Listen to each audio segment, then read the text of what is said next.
طيب احنا المصاب عندنا بعد الحريق نايم وتنفس ضعيف جدا، مش بيتحرك، مش بيتكلم، مش بيعمل اي حاجة.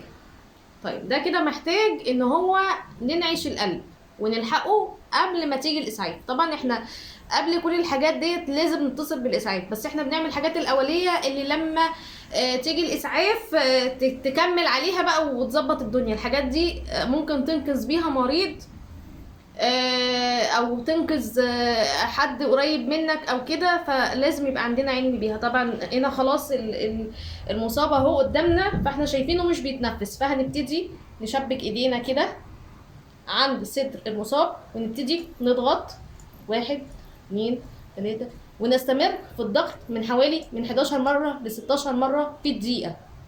تمام. احنا مش لاقيين في استجابة، مفيش استجابة. هنعمل ايه؟ هنرجع راس المصاب كده وهنمسك مناخيره بالضغط عليها كده، وهنبتدي نديله قبلة الحياة. تمام. مع الضغط يعني هنحاول بقدر الامكان ان احنا نضغط ونحاول نساعد المريض في ان هو يفوق. المريض بتاعنا او المصاب بتاعنا فاق. طالما فاق ممكن تلاقيه بيترعش، ممكن تلاقيه بردان، ممكن تلاقيه بيتصبب عرق. هنعمل ايه؟ هنحاول ان احنا ننيمه كده ونرفع رجليه شوية كده على اي حاجة وتبقى مرتفعة، بحيث ان احنا نحاول نوصل الدورة الدموية تاني ترجع تنشط.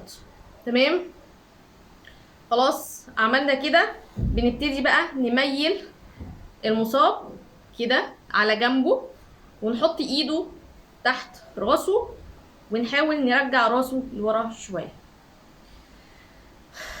حاولت بقدر الامكان ان انا اجمع لكم بعض المعلومات الخاصه ب لو لا قدر الله حصل حروق، حصل حاجه زي كده، نقدر نتعامل معاها ازاي. احنا مكملين في السلسله بتاعتنا بقى ونشوف ايه اللي جاي بعد كده. ما تروحوش في اي حته وكملوا معانا السلسله، اللي بدأ حاجه يكملها. انتظروني.